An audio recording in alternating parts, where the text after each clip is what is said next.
अस्सलाम वालेकुम। Programme the journalist cut में मैं हूँ रईसा फ़ातिमा और मेरे साथ हैं सीनियर सहाफ़ी और तज्ज़ियाकार सजाद अनवर साहब। अस्सलाम वालेकुम। जी वालेकुम अस्सलाम, कैसी हैं? बिल्कुल ठीक हूँ सर। सैयद आमिर रज़ा साहब को जो कि चीफ़ ऑफ डिफेंस स्टाफ थे, उनको कमांडर स्ट्रेटेजिक कमांड फोर्स तैनात कर दिया गया है, 4 स्टार रैंक पे प्रमोट कर दिया गया है। और ये जो रीस्ट्रक्चरिंग हुई थी फ़ौज की, ये 27वीं तरमीम में हुई थी और अब उस पर कम्प्लीटली इम्प्लीमेंटेशन होती हुई नज़र आ रही है। अब इसके बाद जो बारी है वो है restructuring of the governance. Azad digital ने एक ख़बर दी कि नए सूबों का जो मामला है वो अब फिर से सर उठा रहा है और पूरे मुल्क को स्मार्ट इंतज़ामी यूनिट्स में तब्दील करने का फ़ैसला कर दिया गया है और जो मरकज़ी यूनिट्स होंगे वो बल्दियाती इदारे होंगे।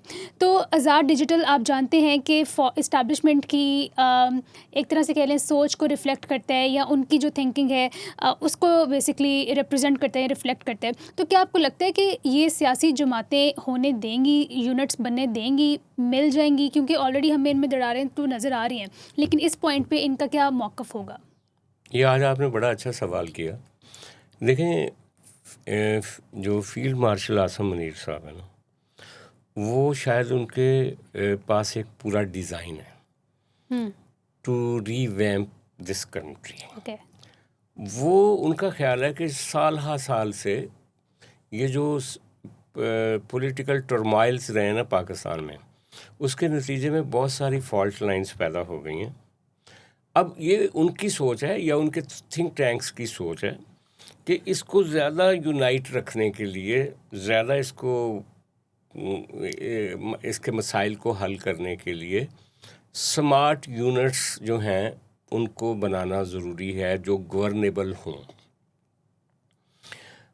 उसमें कई तजावीज़ हैं, एक सूबे के 6 हिस्से भी हैं, किसी सूबे के 4 हिस्से हैं, किसी सूबे के 2 हिस्से हैं, मुख्तलिफ तरह के अभी प्लान्स हैं। लेकिन ये उसी तरह के प्लान है। देखें ना, आसम मुनीर साहब जब आए आर्मी चीफ बने तो उस वक्त जो joint chief of staff committee, chairman joint chief staff committee का एक ऑफिस था। ये जो ऑफिस है ये तकरीबन आप समझ लें कि 1976 में ये कायम हुआ था। 1976 से ऑनवर्ड अब तक अगर आप देखें तो कितने साल बनते हैं? यानी 50 साल। 50 साल 52 51 नहीं, 26 और 76 पूरे 50 बने होंगे ना। अच्छा, तो उन्होंने ये 50 साल की जो हमारी फोर्सेस की एक मैनेजमेंट थी उसको उन्होंने बदल दिया। 27वीं तरमीम में उन्होंने सजेस्ट किया कि एक जो चीफ ऑफ डिफेंस फोर्सेस होना चाहिए जो सारी फोर्सेस को डायरेक्टली कमांड करता हो, नेवी को भी, एयरफोर्स को भी जी, और मिलिट्री को भी। और साथ उन्होंने जदीद तकाज़ों के मुताबिक ये जो इस वक्त मिसाइल टेक्नोलॉजी है, सेटेलाइट टेक्नोलॉजी है, उसका एक उन्होंने नया डिवीजन बनाया, स्ट्रेटेजिक कमांड फोर्स। यस। और उसके कमांडर जो हैं वो जनरल सैयद आमिर रज़ा साहब 4 स्टार जनरल बना के लगा दिए गए। अब पूरी मिलिट्री जो है वो स्ट्रीमलाइन हो गई एक नए स्ट्रक्चर के तहत। और उस स्ट्रक्चर के तहत धीरे धीरे नए अफसरान ऊपर आएंगे और जो रिटायर होने वाले वो चले जाएंगे। तो एक पूरा ढांचा जो है ना हमारी जो आर्म्ड फोर्सेस का, वो एक नया बना दिया। एक हिस्टोरिकल तब्दीली है आफ्टर 50 ईयर्स। अब वो ये जो पाकिस्तान का गवर्नेंस सिस्टम है उसको वो समझते हैं कि ये बहुत नाकस है। 4 सूबे हैं, 2 सूबों में मसलसल लड़ाई चल रही है, केपी में भी और बलूचिस्तान में भी। सिंध शहरी और देही सिंध का जो फॉल्ट लाइन है वो कई दफ़ा उभरती है, एक दूसरे बयानबाजी होती है, सिंध असेंबली में भी उस पर तकरीरें हो रही होती हैं। पंजाब के बारे में कहा जाता है कि ये इतना बड़ा सूबा है कि ये डिसाइड करता है कि अगली हुकूमत कौन सी बनेगी। तो वो उनका ख्याल है कि एक बैलेंस्ड एक वो बन जाए लैंडस्केप कि जिसमें कोई न बरतर हो न कमतर हो और तरक्की यकजा हो। मतलब उनका ये ख्याल है। मैं नहीं समझता कि ये हो सकता है अच्छा हो सकता है एक फेलियर हो, लेकिन उनका ये ख्याल है, उनको बताने वालों का ये ख्याल। और उनका ये ख्याल है कि ये जो सियासी जमातें हैं ना, वो ये जी एक माजी में रहती हैं। जो 73 का कॉन्स्टिट्यूशन है या सूबों की खुद मुख्तारी का मामला है या फलाना है, ये पुराने क्लीशाज हैं और इन्होंने लोगों को सर्व नहीं हो रहा, लोग पिस रहे हैं। तो शायद ये जो नया स्ट्रक्चर बनेगा इससे आम आदमी बेनिफिट होगा, उनका ये ख्याल है। अब डेफिनेटली सियासी जमातें उनकी अपनी अपनी सोच है, नहीं, अपनी अपनी हिस्टोरिकल स्टेक्स हैं। हाँ सही। मतलब केपी को तकसीम करने का मामला हो तो एमल वली कहता है कि मैं तकसीम नहीं करने दूंगा, और दूसरे कहते हैं कि हज़ारा वाले कहते हैं कि वो कौन होता है तकसीम क्यों ना हो। इसी तरह सिंध कराची MQM वाले कहते हैं जी तकसीम होना चाहिए, सिंधी कहते हैं कि आप कौन हो भी, आप मेहमान आए थे, आप क्यों तकसीम मांग रहे हो। पंजाब में ये जो आपका जनूबी पंजाब वसेब वाले, वो कहते हैं कि हमारा अलग सिंध के साथ हमारा कनेक्शन है तो हमें अलग किया जाए, हम एक सिंध सिविलाइजेशन का हिस्सा है। लेकिन हम पंजाबी ये कहते हैं कि तुम कहाँ से भाई सिंध सिविलाइज, तुम तो हमारा हिस्सा हो। हमने अगरचे पंजाब असेंबली में 2 करारदादें भी पास की हुई हैं, सराइकी सूबे के लिए भी और ये बहावलपुर सूबे के लिए भी, इसके बावजूद हम उन पे अमल दरामद करने के लिए तैयार नहीं है। इसी तरह बलूचिस्तान है, बलूचिस्तान के 3 हिस्से हैं। एक हिस्सा जो है वो पश्तून बेल्ट है, दूसरा हिस्सा जो है वो बलोच स्पीकिंग है, तीसरा जो है वो मकरान की बेल्ट है एक पूरी। तो वो तीनों हिस्सों को अलग अलग 3 यूनिट्स में देखना चाह रहे हैं, तो या उसके अलावा कुछ देखना चाह रहे हैं। तो बहरहाल वहाँ पे भी वो कहेंगे कि जी हमारे हिस्टोरिकल जो वो हैं चीज़ें, उनको इस तरह से आप रीअरेंज कैसे करो। तो मसाइल तो हैं। फिर इसी तरह कश्मीर और गिलगित बल्तिस्तान को साथ आप कैसे लेकर चलना है, वो भी एक नए सिरे से तय होना। अच्छा, लेकिन ये सारे काम होने तो आईनी तरामीम के तहत ही हैं। जैसे मिलिट्री की रीस्ट्रक्चरिंग जो सारी हमने की, वो भी आइन के तहत की है जी। तो उस वक्त तो पॉलिटिकल पार्टियां किसी न किसी तरीके से मैनेज कर ली गई थी। क्या अब कर ली जाएंगी? तो अगर पॉलिटिकल पार्टियों ने तावन ना किया तो फिर कुछ और सोचा जाएगा, क्योंकि अगर हमारी एस्टैब्लिशमेंट डिटरमिन है कि उन्होंने ये करना है तो फिर उसका कोई और हाल निकालेंगे।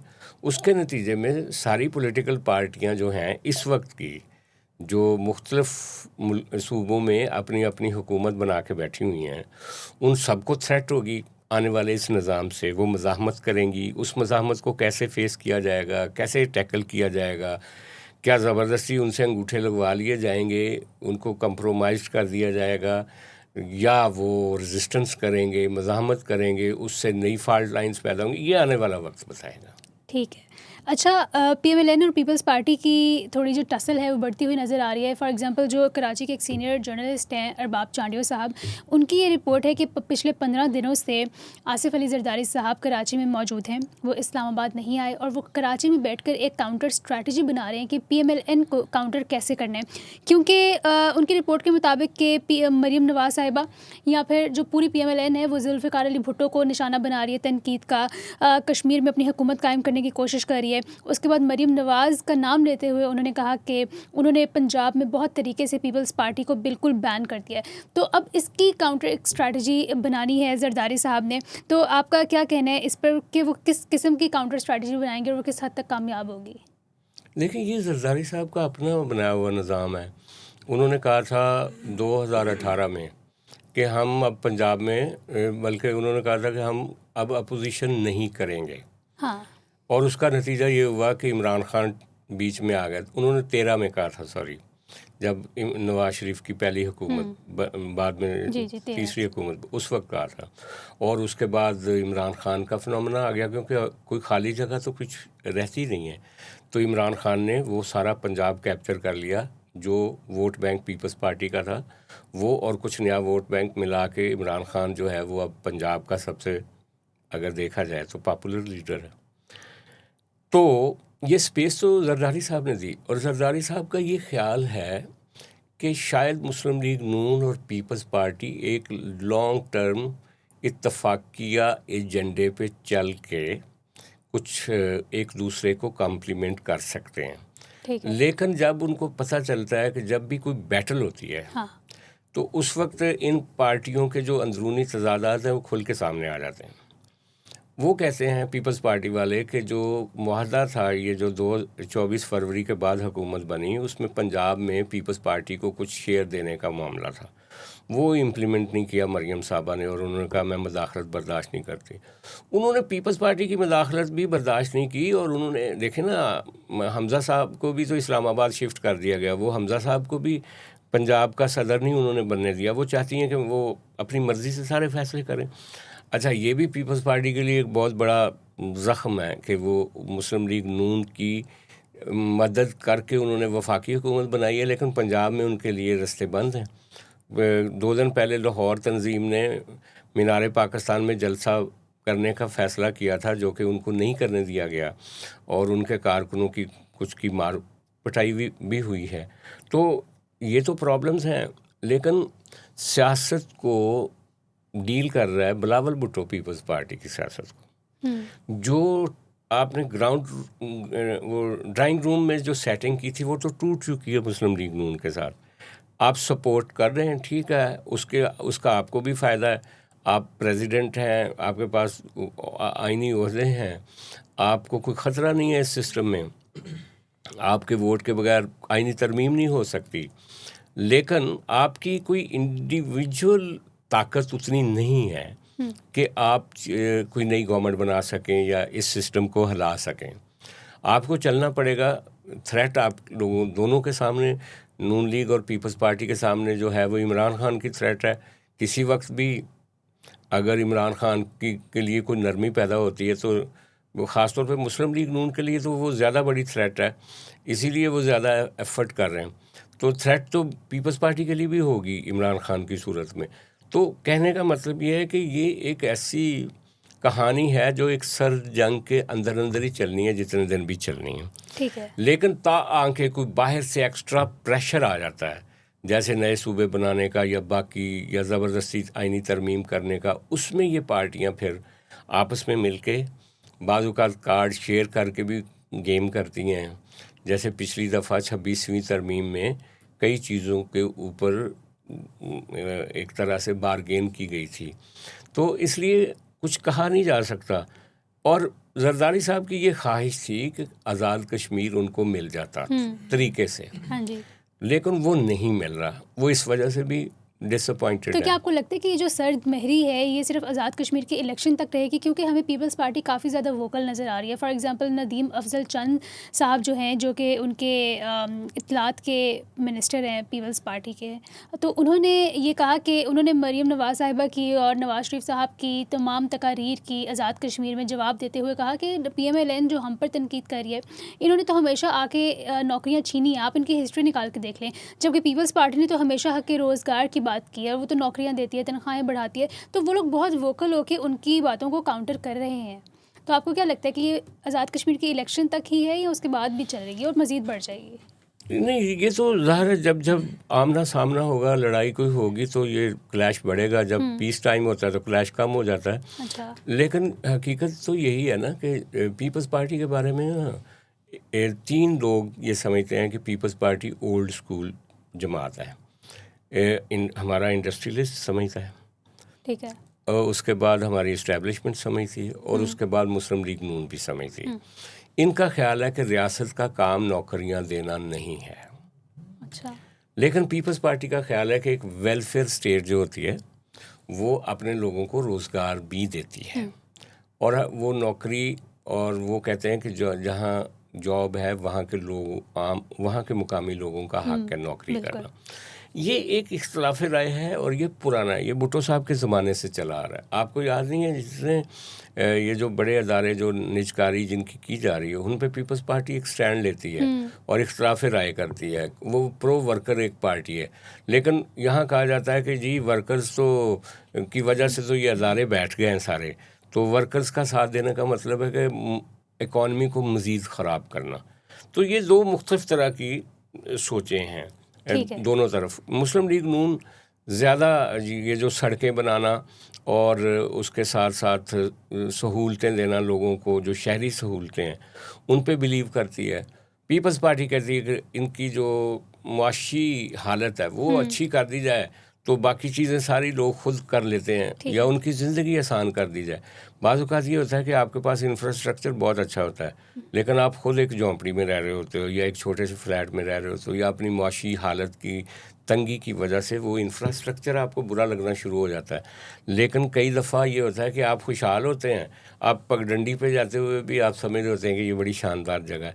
तो दो मुख्तलिफ तरह के मामलात हैं। एक होता है कि आप एक्सटीरियर जो है ना, मुस्लिम लीग नून एक्सटीरियर पे बिलीव करती है और शायद पीपल्स पार्टी इंटीरियर पे बिलीव करती है। अच्छा, अभी हम मेनली PMLN और पीपल्स पार्टी की बात कर रहे हैं, तो इसी मद में डॉन न्यूज़ के एक सीनियर जर्नलिस्ट हैं सनाउल्लाह खान साहब, तो उन्होंने अपने व्लॉग में ये बात कही कि मैं पूरे वसूख के साथ कह सकता हूँ कि शहबाज हुकूमत और इस्टेब्लिशमेंट के दरमियान जो सेम पेज था वो फट रहा है। लेकिन इसके साथ ही आज की खबर ये है कि वज़ीर-ए-आज़म हाउस में हमजा शहबाज शरीफ साहब को एक ऑफ़िस दे दिया गया है कि वो वहाँ पर बैठ कर कारकुनान जितने भी पूरे मुल्क से इस्लामाबाद आएंगे उनके मसाइल सॉल्व करेंगे।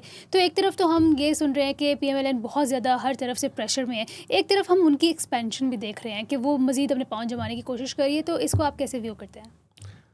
हाँ, वो उनके लिए जगह नहीं बन सकी थी पंजाब में, तो मियाँ साहब ने फिर उसका हाल ये निकाला था कि हमज़ा शहबाज एक अरसे से फ़ारिग बैठे हुए हैं तो उनको काम दिया जाए। लिहाजा वज़ीर-ए-आज़म हाउस में उनका एक दफ़्तर बना दिया गया है जहां वो अरकान असम्बली वज़रात से कोऑर्डिनेट करेंगे और जो वफाकी हुकूमत के तरक्याती काम हैं पंजाब में और दूसरे सूबों में उसको मॉनिटर करेंगे। पब्लिक अकाउंट कमेटी को भी देखेंगे और भी कुछ चीज़ें उनको दी गई हैं। लेकिन उनसे पहले वहाँ पे जो सलमान शहबाज साहब हैं वो भी मौजूद हैं।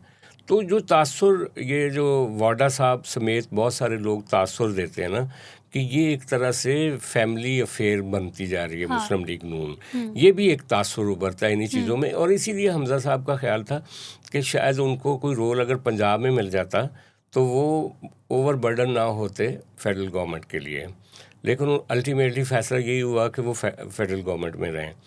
तो लेकिन जो थ्रेट है ना जो सेम पेज ना होने की, वो यही है जो हमने पहले डिस्कस की कि उधर तवक्कुआत बहुत ज़्यादा हैं, क्विकली चीज़ों को वो देखना चाहते हैं, उनके पास टाइम नहीं है। ठीक है। और ये जो सियासी जमातें होती हैं ये कहती हैं कि अब आ गए हम तो ये 29 तक अगला इलेक्शन है तब तक हम एंजॉय करते हैं। ठीक है। लेकिन वो कह रहे हैं कि नहीं, मैंने अपने निज़ाम को या अपने अदारे को रीवैम्प कर लिया है, अब आपको भी रीवैम्प करना है। आपके पास टाइम नहीं है, आप इकॉनमी ठीक करें, आप छोटे सूबे बनाएं, ये करें वो करें।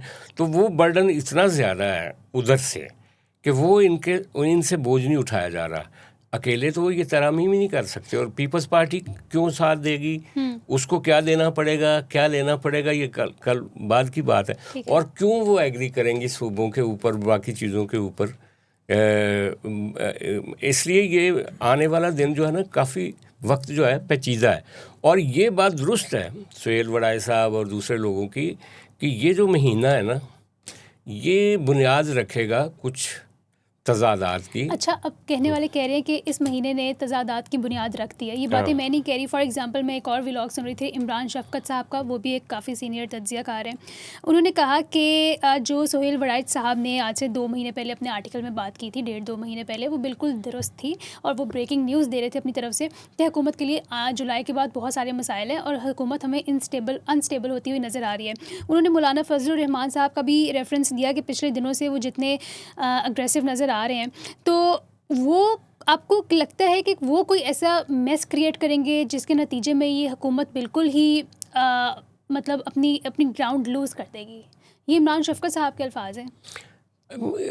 ये तो नहीं हो सकता कि मौलाना फजलुर रहमान एक सड़क बंद कर देंगे तो ये गवर्नमेंट अपनी ग्राउंड लूज कर देगी। बिल्डिंग हो रही है ना, पीपल्स पार्टी अलग कर रही है। एग्जैक्टली बात ये है कि अब पीछे तो सबके साथ जो कुछ हुआ, फजलुर रहमान साहब ने PDM 1 में पूरी ताकत मिला के इनके साथ वो खड़े हुए। वो समझते हैं कि जो 24 का इलेक्शन है उसमें उनके साथ बिट्रे किया गया, वो उनकी तलखी है। वो चाहते हैं कि ये निज़ाम जल्दी से जल्दी जाए और नया इलेक्शन आए और मेरा कोई रोल बने। वो चाहते हैं पीपल्स पार्टी जो है वो अभी बिल्कुल, पीपल्स पार्टी कभी भी अपोजिशन में भी होगी तो वो जल्दी इलेक्शन की बात नहीं करती। वो कहते हैं जी कि डेमोक्रेटिक एक प्रोसेस 5 साल का जो है वो पूरा होना चाहिए। लेकिन मौलाना फजलुर रहमान को अगर जल्दी है भी तो वो अकेले तो कुछ नहीं कर सकते, लेकिन अगर जल्दी दूसरी साइड पे भी हुई कहीं पे, फिर मौलाना फजलुर रहमान के साथ वो कम्प्लीमेंट कर सकते हैं, ठीक है, टू डिस्टेबलाइज, टू अपने नताइज हासिल करने के लिए मौलाना साहब को कुछ देकर खड़ा रख के, क्योंकि अब इमरान खान साहब तो जेल में हैं, उनकी पार्टी तो नहीं उस तरीके से काम आएगी। तो हो सकता है फजलुर रहमान साहब और एमक्यूएम आने वाले दिनों में कोई रोल प्ले करें, क्योंकि एमक्यूएम देखें ना, आज की खबर है कि वो एमक्यूएम ने कश्मीर में इत्तेहाद कर लिया मुस्लिम लीग नून के साथ, और वो किस लिए किया है कि जो कराची में सीट्स हैं, कराची और हैदराबाद में महाजरों की, उस पे मुस्लिम लीग नून को फ़ायदा देने के लिए। तो सियासत तो दोनों साइड से चल रही है ना, साइड बाय साइड। ठीक है सर, इसके साथ ही बहुत शुक्रिया आपके आज के तज्ज़िये के लिए। कल हम हाजिर होंगे एक नए प्रोग्राम के साथ, तब तक के लिए खुदा हाफिज़। खुदा हाफिज़।